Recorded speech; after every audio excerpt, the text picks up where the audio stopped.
Welcome to another episode of Focus on Taekwondo. I'm the host and founder of this podcast, Mark Russell.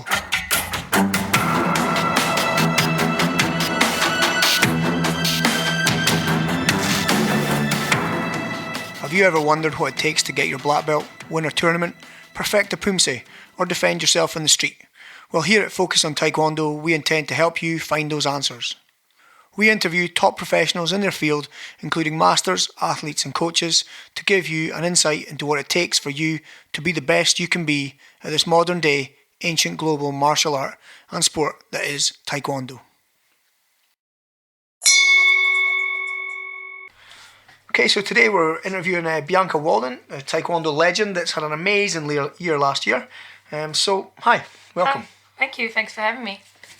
So, 2017, like I said, has definitely been your year. What are your hopes and goals for 2018? Well, the goal is to just try and win as much as I can as well for the whole year. Last year I won 4 Grand Prix titles, and this year in 2018 they've added an extra Grand Prix, so hopefully I can win the Europeans, 5 Grand Prix and then the Slam. It's quite a bit to ask for, but if anyone's going to do it, hopefully it can be me. It will be, yeah, it's a good time. Okay, so with the new Grand Prix and Grand Slams events, along with all the other events, it must be a nightmare to peak for them all. You seem to really manage, so how are you finding peaking for so many comps? Is it a case of becoming the strongest and most robust athlete you can be to help avoid injury, etc.? Well, to be honest, I try and peak for. I would try and make one competition the main one. So last year, for example, my main goal was to win the World Championship. So I put everything I could to peak for the World Championships. I didn't really think about anything after that. So it was all about training for that and getting as fit as I could for the World. And then I think from there, I would just try and maintain as much as I can, as long as I can, hard and mental training, physical training, everything, until I can hold on as much as I can. So it was really tough though, for me to hold out. I think by the London Grand Prix I was really, really exhausted mentally, physically, and I had to dig deep for the final and the Grand Slam. So it was really tough, but as long as I peak for the main one, so this year's the European Championships in my eyes, and that's my main goal, to retain my title again. So if I peak for that and then hopefully try and keep maintain a really good level, and then hopefully I can just keep going for the rest of the year. Cool, yeah, good. So it's going to be a busy year. A busy year, yeah. That's cool. Okay, so do you remember at what point in your life you decided to become number one in the world at Taekwondo? I didn't always think I'd be number one straight away. Or to be honest, if someone told me I was gonna have all these medals in the year that I've just had and everything I've won, I wouldn't believe them. But I do remember when I first started, when I walked in the gym and I loved everyone kicking and everything. I thought I want to be the best at this sport, because I wasn't very good at running or jumping or anything like that. So I thought, this could be there for me, and it looks like it was the right sport for me, and hopefully I can just continue to do more and more and become a legend of the sport. So yeah. Yeah, I think you're already a legend, I think so. Maybe a bit bigger one. Maybe a bigger one. No problem. Okay. So with Taekwondo taking up so much of your time, do you take part in any other sports? No, I don't, because that's our job, and we train every day, 3 times a day. It is a really tough schedule to maintain. So, but I do like to do other sports. I'm very active. I can't keep still. I love football. Just to play. Even though I'm terrible at it. Just to do all different activities. So I haven't got another sport that I do, but I'll easily give anything a go. So yeah. Yeah, that's good. Yeah. So, like you said there, the amount of hours you train each day, or week or month, is very demanding. With monetary prizes coming into Taekwondo now, does this help keep you motivated, driven, or is it just the feeling of standing on the highest point on the podium that pushes you on? I think once you've felt that feeling, you don't want to feel any other feeling at all. And then if you don't, then I feel like I've failed if I don't feel that feeling again, which is quite sad to say, because obviously anything that we do is amazing and achieve. So, but because I've touched that side of it, and I've felt that gold medal going around my neck on the top of the podium, that to me is, I don't want to lose that feeling, so it's so scary for me to not, if I don't want to ever feel that again. So that, if anything, motivates me, because if I don't ever feel that again, because I know what it feels like, it's going to be the hardest thing. So I think that pushes me, because I want to win the next one and the next one. So I try to forget about what I've just won, try and concentrate on the next competition, what I can do to win that one, and always try and be one step ahead. But the prize money does help. Some big competitions and a big fat check wouldn't push me a little bit more to an extra round. So it is pretty good. No, it's good. It's good. I mean, it's about time it happened in Taekwondo. Really, it is a great sport and that. So I mean, it's good to see that you know the players are getting appreciated by giving a bit of money. You know, yeah, because every other sport gets it. Yeah, we do put a lot of training in, and it is really, really hard to be so consistent in Taekwondo. Like, there's so many good players out there, and I think because it's a little bit of an incentive to win some more money, and I know a lot of people have to pay for a lot of competitions, and I'm quite lucky because I'm on the GB team and everything gets paid. So I do know it is definitely worth the athletes going for it, and we all do deserve it. So hopefully I can just win it all. So yeah. Yeah, that's it. Yeah, no problem. Okay, so I currently watch your stories on social media, Instagram, Facebook, YouTube, etc. I'm thinking it must be a great way to relax after a hard day's training, and a great way to boost the Queen Bee brand. Is that the master plan? Social media is taking over the whole world now. It's like a thing to do. If you're not on it, you're probably ancient, or you haven't heard about it. You're from a different planet. So I think it's just normal now. It's in everyone's nature to just be on social media. So I think it is good, and I like trying to get myself out there and show everyone my story and my journey and in Taekwondo, and if I can inspire anyone from even one story, one picture, anything, or just to show that I've done, then that's the main reason for it all. And if I can get me Queen Bee logo out there as much as I can, then that's just an extra bonus. Yeah, and it's a good logo. It's really good. I like it. It's like Superwoman, you know? Yeah, it's it. So I'm sure our listeners all saw you on Sports Personality of the Year. How was the experience? Did you see or sit near anyone you have admired for a long time? Is it a great feeling knowing you're inspiring others to achieve their sporting goals as well? Sometimes I forget of how big it actually was.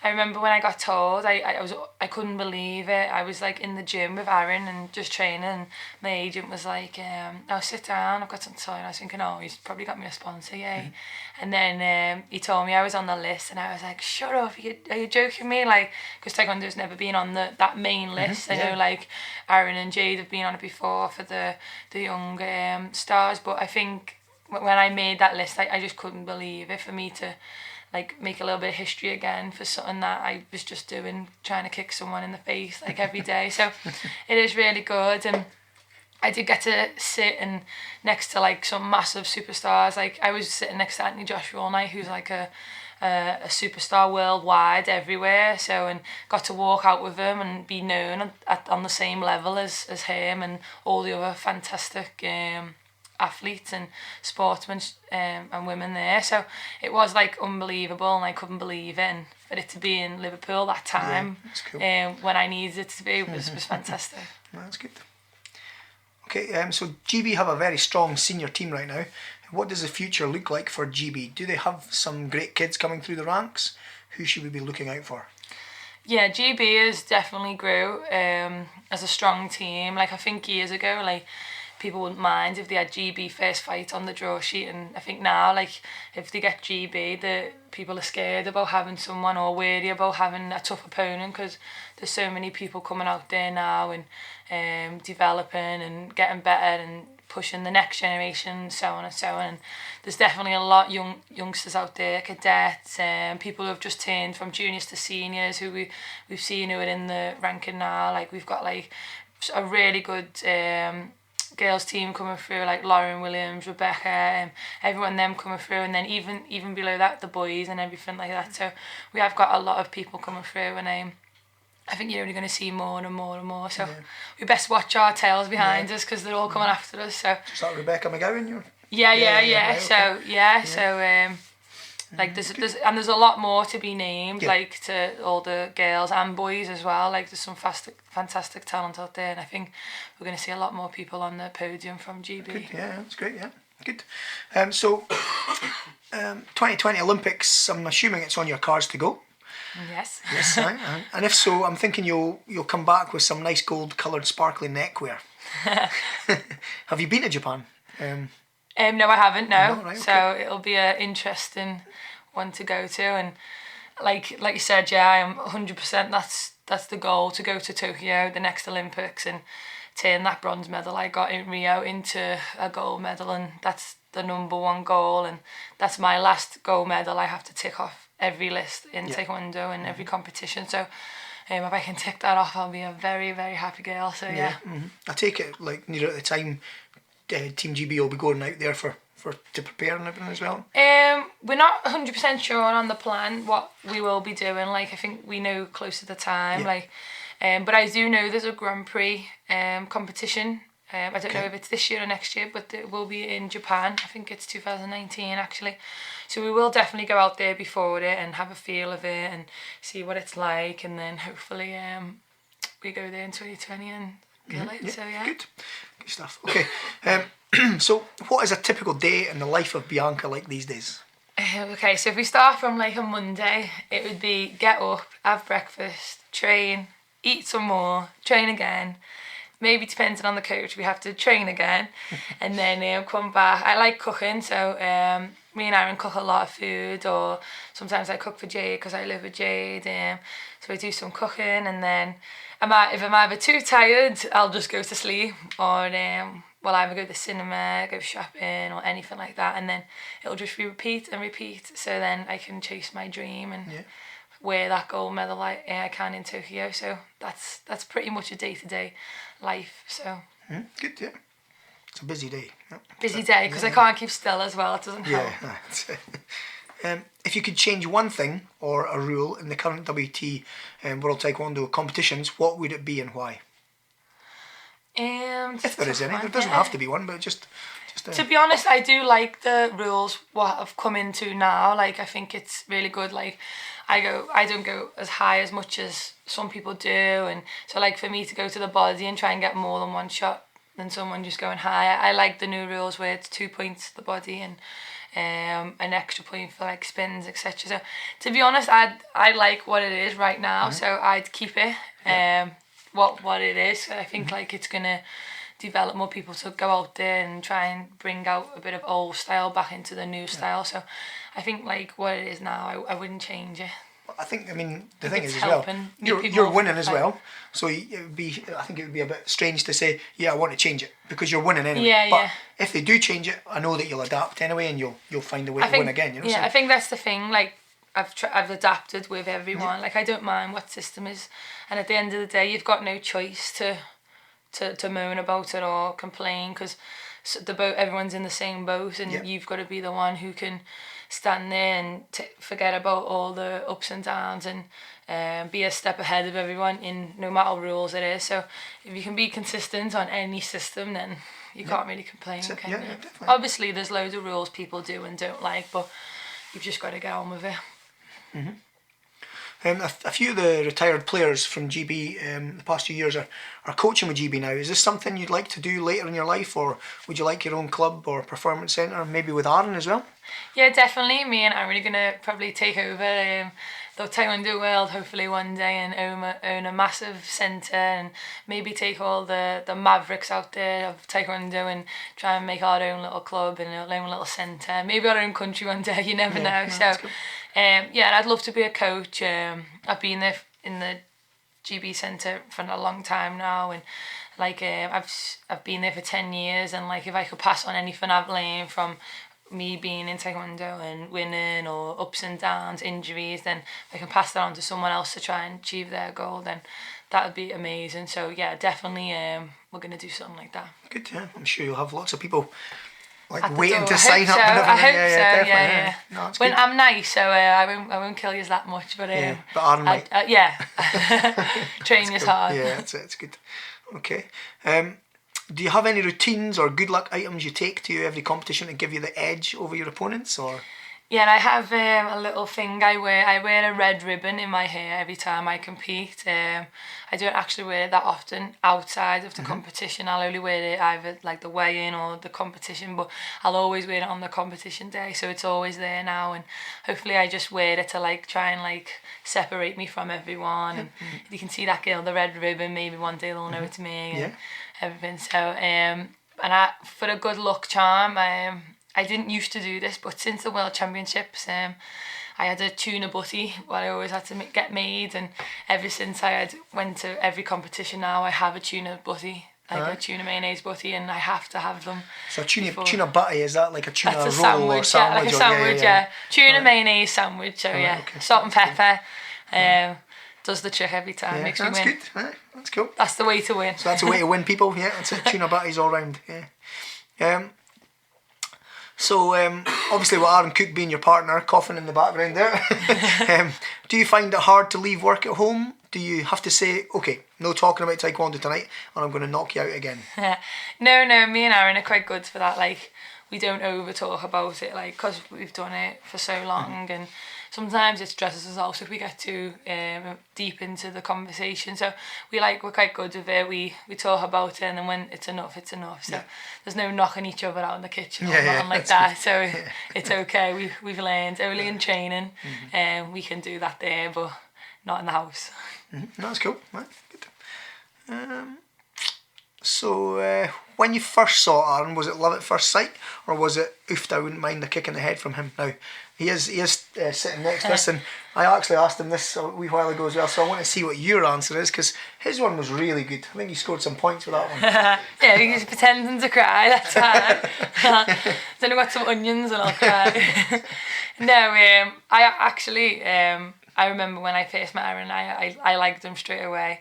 I think it was his desire to win, and like I think I loved how he fought, and I could see that he wanted it. He had a dream already in his mind, and he was so driven to get that dream, and I think that attracted me to him straight away. And I was terrible when I joined, and I couldn't even kick, and he was such a superstar. And hold the pad, yeah, and hold the pad, and he was such a superstar. And I think I liked him from that moment then, and then I was lucky enough to grab him. Mm-hmm.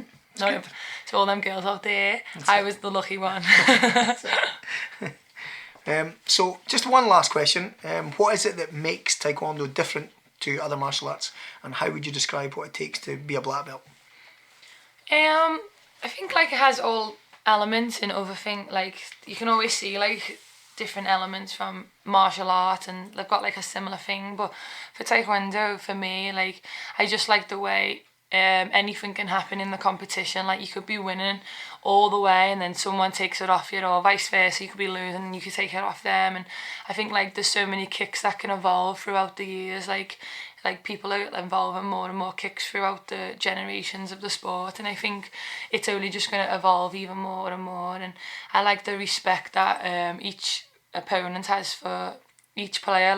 I know I do, definitely, when I walk to the middle of the ring and shake someone's hand, because I know we're about to fight someone, and I think that is really good. And then as soon as the referee says go, then we try and kill each other. So I think I really like that about Taekwondo, and it's just going to evolve more and more throughout the years, and you never know, and you could probably make your own kick, and I think Aaron has done that already, made his own kick in there. So I think one day hopefully I can make my kick and leave it on the Taekwondo world. So yeah, good. And what does it take to be a black belt? A black belt? Yeah. It takes a lot of time, a lot of patience. When I was younger, I wasn't very good at patterns. Wasn't good at fighting as well when I was younger, but yeah, I think it takes a lot of hard work and concentration, and I had to develop some skills that I wasn't good at, and I think that's what makes you earn your black belt, and you earn that because you have to learn a lot of life lessons like patience, concentration, and I think them elements aren't just to receive your black belt in Taekwondo, it's also in life. So I think it's a lot of life lessons as well, just as Taekwondo, to earn your black belt. So yeah, that's good. Yeah, okay, thank you very much. What's that? I taught her from say as well. He's just trying to get on the mic. So Aaron, I'm not sure if you heard that there, but Aaron was saying that he taught Bianca the patterns. So yeah, he actually did. Yes, when I got in the team, I was only a red belt or black tag, and I had to take my black belt while I was there. Yeah. But obviously we didn't do patterns in the GB National Centre. So Aaron used to teach me in the corridor. So it might have been his patterns, technique that thought, that's he's the man. Yeah, his black belt pattern was like, whoa. So yeah, I'm sure you'll come out with a DVD showing people that patterns one day. Yeah, that's it. Good. Okay, well, just finish off the interview there, and just I want to say thank you very much, obviously, for coming up and doing a seminar with Focus as well up here. The kids really enjoyed it. It was great having you both here. I mean, Aaron and Bianca both did the seminars, and it was really good. And it was great to for some of the guys to get your hoodies and your t-shirts and your bags. Really appreciate it. They love it, So I think we'll be seeing people walking about Elgin with all your stuff on now. So it's really good. Thank you for having us. Like, we really enjoyed it, and we're definitely going to be back. Hopefully we can make it like a year thing, and we always come back once a year. And like if I seen someone today with a jumper in the street, so it was really good that's cool. And the next generation are like looking up to us and everything, and if we can just teach them just one little thing or anything that makes them feel a little bit better, then we're honoured to be here, and we just want to say thank you to you and everyone in the club, and it's amazing. We'll be back, definitely. Yeah, no, that's good. We'll be back. Well, hopefully with more gold medals. Yeah, definitely. We'll have that story as well, when after 2020 we can speak to you both about that. It'll be great. All right. Yeah. I'm sure we'll speak before that, but definitely. That'll be good. Okay. So one last thing, Bianca, how can people get in touch with you? Obviously in social media, what is it that you use best? Yeah, I use Instagram mainly, but I've got Facebook and Twitter. So my Instagram name is Bianca Walkden TKD, same as my Facebook name. And then on Twitter I have account, it's Bianca W_TKD. So just message, tag us in everything, and then hopefully I can get back to as many people as I can. Cool. We'll put those links in the website anyway, so I'm sure we'll get also I have a website as well too. Cool. I think you can write on that and it comes through, and I can contact people back from that. So yeah. And what's your website address? BiancaWalkden.com. Perfect. Good. Right. Thank you very much. Okay. Talk to you soon. So if you'd like to hear more interviews about Taekwondo, don't forget to subscribe, like and leave a comment on iTunes. And also you can check out our website on www.focusontaekwondo.com for all the links and more information on the podcast.